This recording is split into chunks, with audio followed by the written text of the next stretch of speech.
Quay, hello, bonjour. Welcome staff and students of CPA. My name is Ariana, and this is my co-MC Matthew. Remembrance Day is the one day a year we take time to reflect and remember the valiant men and women who made sacrifices for our country. We invite you to join us as we recognize and celebrate these Canadian heroes. During our ceremony today, we hope you can reflect and truly try to envision the courage displayed by our soldiers. Starting our ceremony today, two students, Melanie Boudreau and Rory Power, will speak, followed by O Canada played by CPA's concert band. Before we begin, I'd like to recognize the Mi'kmaq First Nation on whose traditional territory we are situated today. Avant de commencer, j'aimerais reconnaître la Première Nation sur le territoire traditionnel de laquelle nous sommes situés aujourd'hui. And acknowledge them as the past, present, and future caretakers of this land, rich in forests and ridges that preserve Mi'kmaq petroglyphs. Et reconnaissez-les comme les gardiens passés, présents et futurs de cette terre riche en forêts et en crêtes qui préservent les pétroglyphes Mi'kmaq. And as we feel this gratitude, we also grapple with it. We are committed to working in solidarity with the Mi'kmaq people who call Quebec home and value Mi'kmaq ways of knowing and learning. Et, au fur et à mesure que je ressens la gratitude, je suis aussi aux prises avec elle. Je m'engage dans cette lutte alors que j'essaie de décoloniser nos alentours. J'explore les moyens de travailler en solidarité avec les Mi'kmaq qui habitent Quebec et qui valorisent les façons Mi'kmaq de savoir et d'être. Open your heart and feet will follow. Ouvrez votre cœur et les pieds suivront.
Canada's military history is a long and important story that is often forgotten in our day-to-day lives.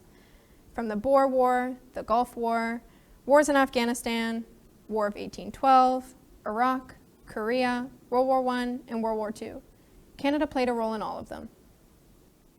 This is important to remember, but you also must remember the soldiers' lives. Their lives often reduced to a numerical value in death counts or survivor charts. Each soldier, each civilian, each nurse, they had their own life, and they're often reduced just to ones and zeros. Sam Hopkins is going to speak on why we remember the people who made the sacrifice for us. For people like me, who have never had to experience war, understanding what veterans have done for us can be difficult. It's hard to grasp the idea that these stories genuinely happened, and it's difficult to understand that veterans had to experience these atrocities for us. Often, these stories seem more like stories and not memories. We can't forget that every horror story has actually happened. We have to remember that every person who died wasn't just a number. Every person who died had a real family, a family that cried and mourned when they passed.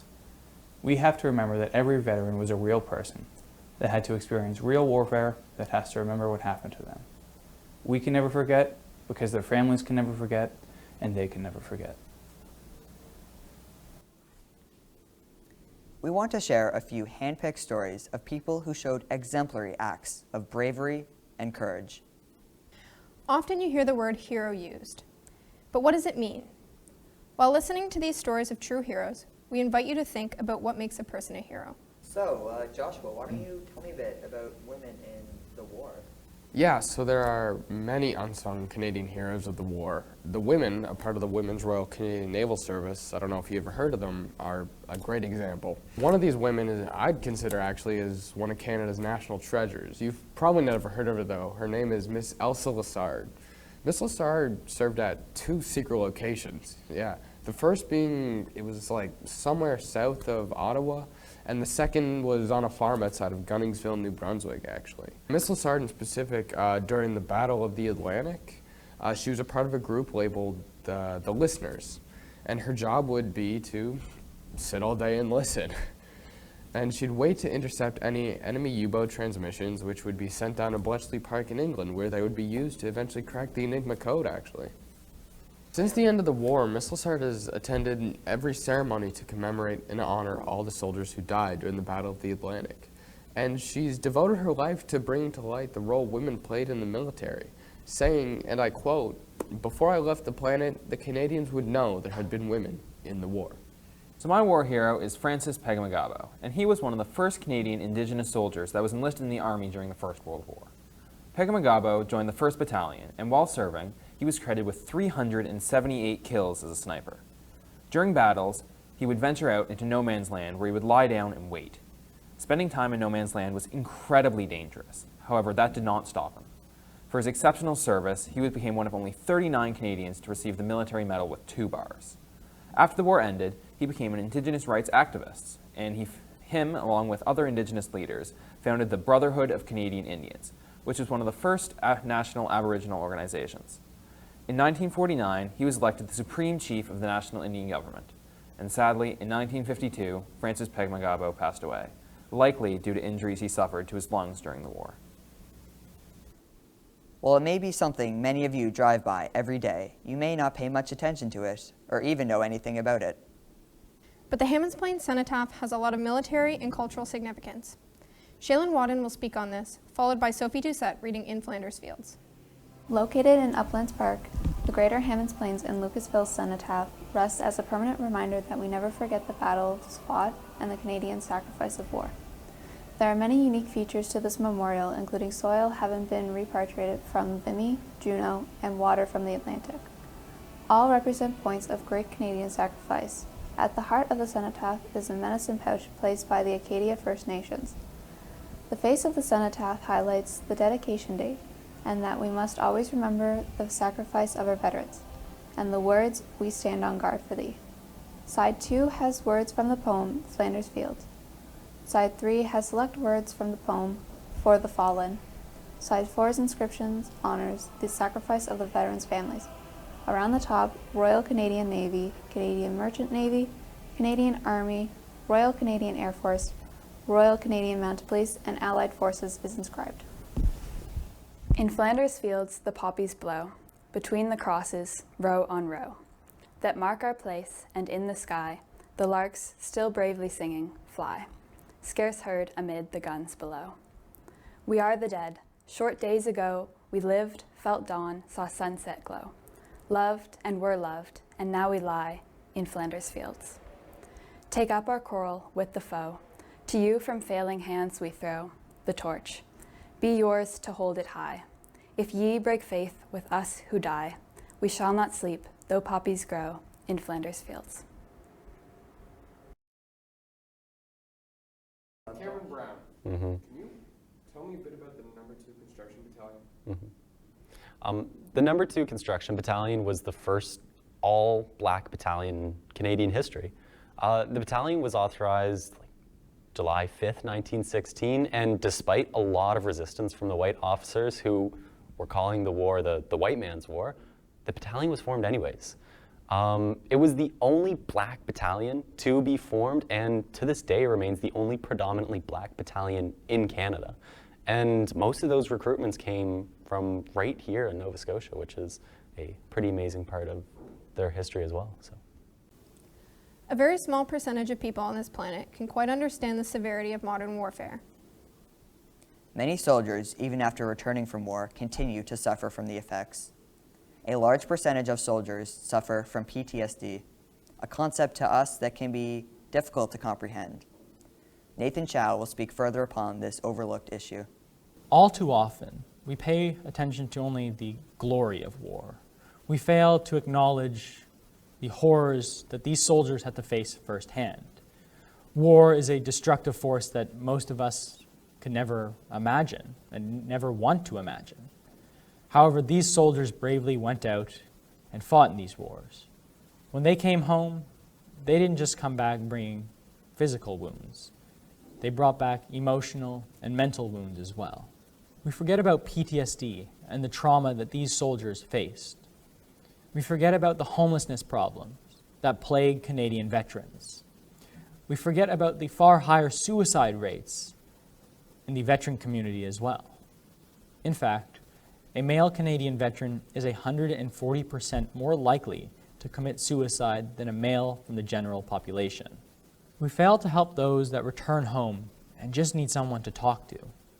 We fail these veterans by casting them aside, forcing them to live on the streets without access to physical health needs or mental health needs. 11% of veterans returning home from World War II faced some form of PTSD. And this doesn't even account for the cases that went under the radar. If you know the scale of World War II, you'll know just how much of a problem this is. Seeing these horrible sights over and over again left these soldiers emotionally and mentally wounded. A study from Poland found that PTSD isn't the only problem that these veterans faced. 20% of veterans face some form of PTSD, and 50% face some form of clinical depression. Those that faced PTSD faced anxiety, insomnia, and other problems, while those that faced depression faced far higher rates of suicide. Soldiers often return home with no one to talk to. Society doesn't give them anyone to talk to. And as a result of us casting them aside and us forgetting about them, returning veterans often have to turn to alcohol and drugs in an attempt to cope with these horrendous problems. While we have a tendency to glorify war and to glorify these heroes, we cannot forget that they have their own personal challenges, personal experiences, and their own personal trauma. At the end of the day, they are human as well.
I happen to have both my grandfathers, one who served in World War I and one who served in World War II. So this is stuff from my grandfather who served in World War II. He was with the Canadian Army, the Sherbrooke Fusiliers, which was a tank regiment. This was his, I'm assuming his dress uniform, but I'm not at 100% sure. That was definitely his dress cap badge. This is the telegram my grandfather sent just before the end of World War II. He smashed off his baby finger when he slammed the door, the lid on the top of the tank. He slammed that shut because a sniper was shooting at him. And then finally, this is from much, much later, but this is the Fusilier Regiment Association for the veterans much later in the war. There's a very poor quality picture of my grandfather with his tank crew, and that's my grandfather right there. So right here, you see these are the 2 medals that every single soldier would have gotten at the end of World War I for their service. So this is the George Medal.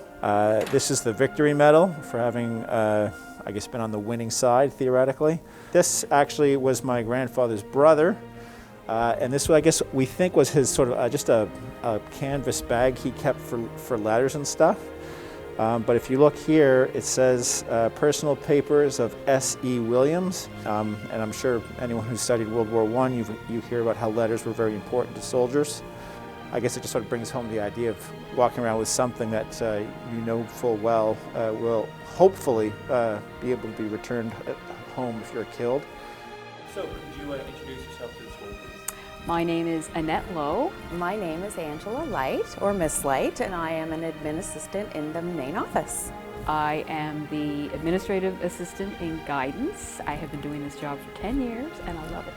I love all the students, so yeah. Wonderful. And what kind of war stories have you passed from generation to generation? Well, My great-grandparents, Bessie and Ernest Smith, my grampy, Charles Clark. both served.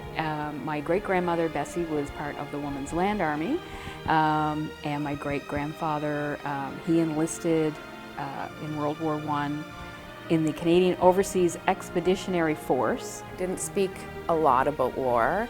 My grandfather fought in northern Africa and then joined the Battle of Ortona, where he's seen his best friend killed.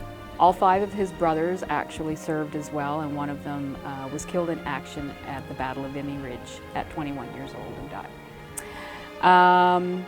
While fighting in France, my great-grandfather actually injured his shoulder, which he was told he's one of the lucky ones, and ended up in a hospital in Scotland where he met my great-grandmother, Bessie. When the war ended, they married in Scotland. So Grampy didn't talk about the war and the war stories. He didn't like to search for the word here, to revisit that. Yeah. Bessie served in the Women's Land Army, and basically what that was they took the place of men who worked on farms, cutting timber, all of that stuff. They replaced them while the men were at war. And on one occasion, my great-grandmother was washing clothes in a river and was approached by a German soldier who basically threatened to rape and kill her. And my grandmother quickly reached for her gun that was next to her. I don't know if they all carried guns then, like being in the war. I don't know what the deal was there, but she shot him. And anyway, once my great-grandparents were married, they left Liverpool, England, and boarded the SS Baltic, which transport Canadian soldiers and their war brides, and they came back home here and to Tantallon and started their family. And so if it wasn't for, I'm so grateful that they both survived that awful time in life, and as a result I'm here and all of my family members are here because of that. So yeah, my great-grandmother was a very strong Scottish woman, and so I'm not surprised that she shot a German soldier. So yeah. That is wonderful. Yeah. Is there anything about the veterans and respecting veterans that you think everyone should?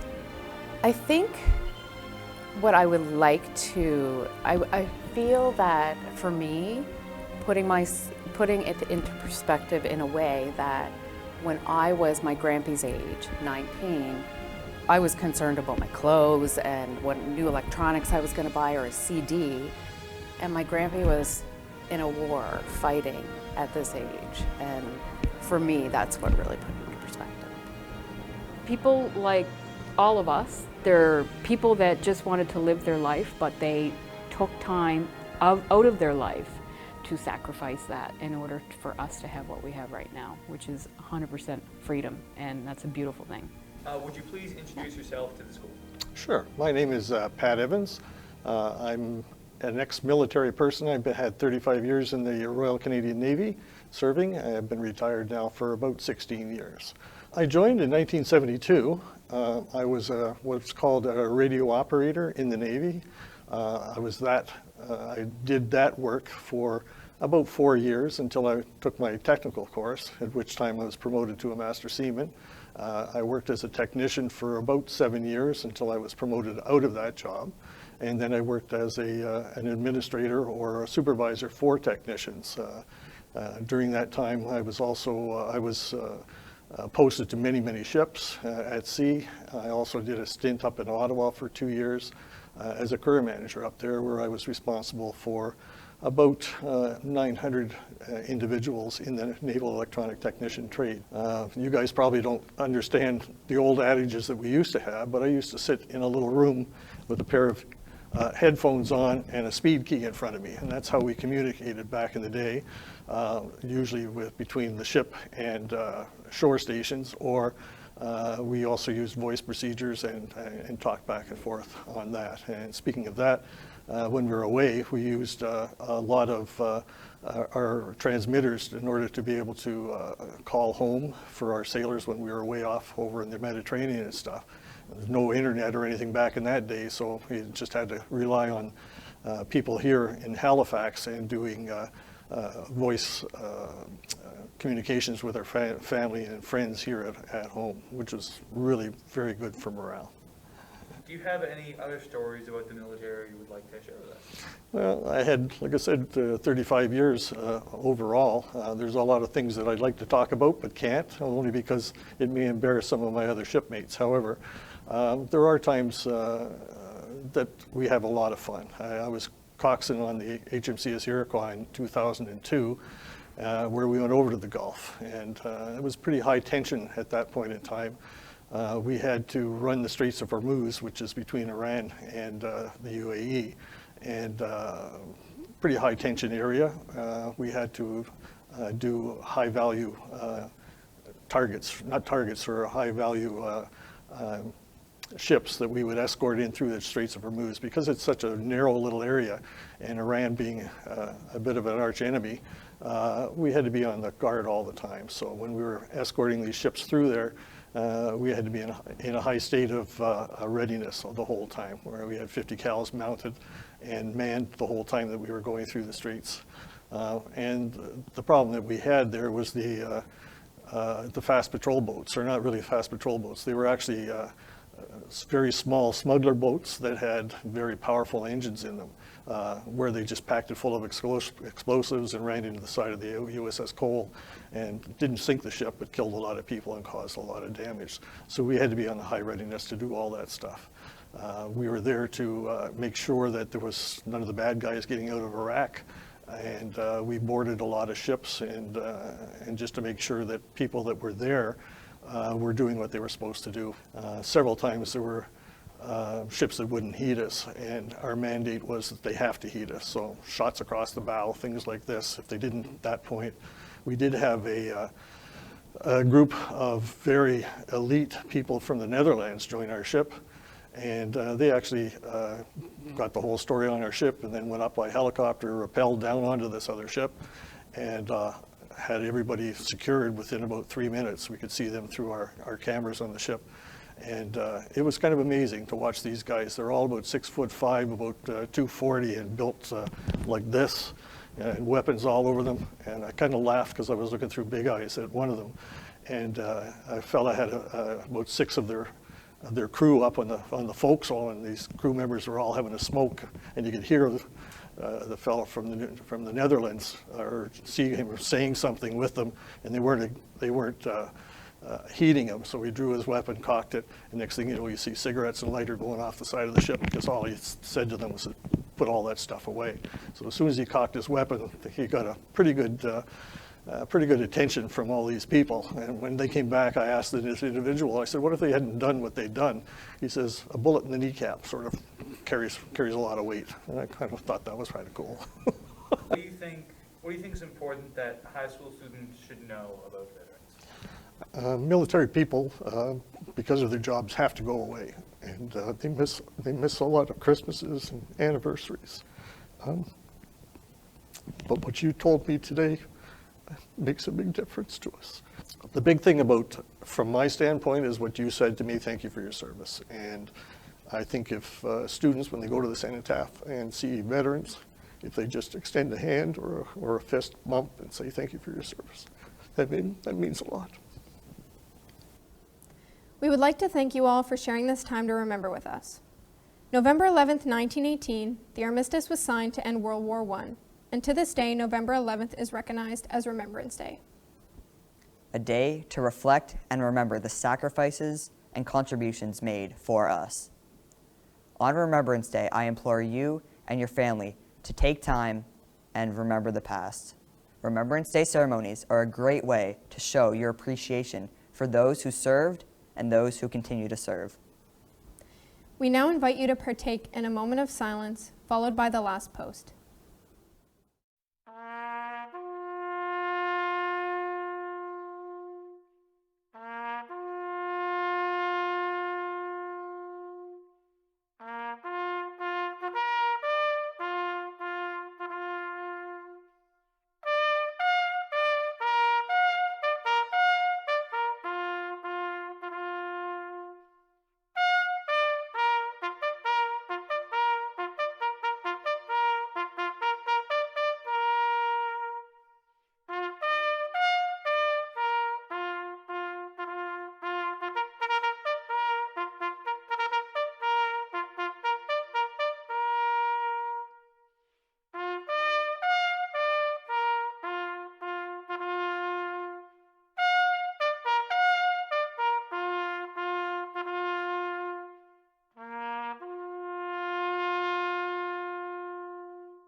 Laying our first wreath is Miss Lowe, honoring her grandparents, Bessie and Ernest Smith.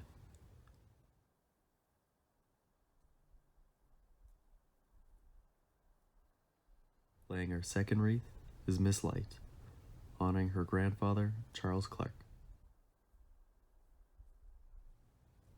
Laying our third wreath is Sam, honoring Miss Ryan's grandfather, Harold Seymour. Laying our fourth wreath is Finley, honoring Mr. Williams' grandparents, Charles Williams and H.P. Manton.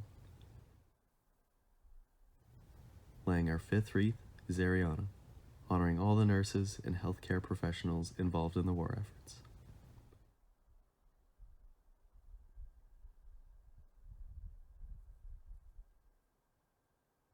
Laying our sixth wreath is Hannah, honoring the No. 2 Construction Battalion.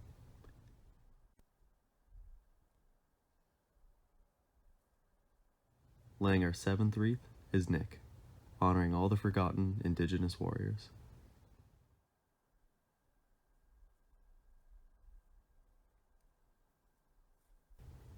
Laying our 8th wreath is Cameron, honoring all of those who continue to battle with the traumas of war to this day. And laying our 9th and final wreath is Matthew, honoring all the soldiers who gave the ultimate sacrifice for the freedom of their country.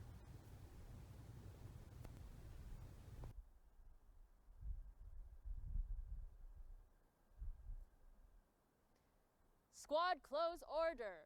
March.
There'll be bluebirds over the white cliffs of Dover.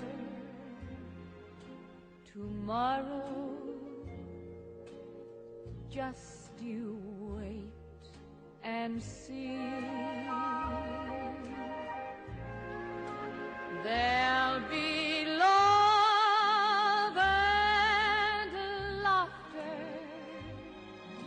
and peace ever after. Tomorrow, when the world is free.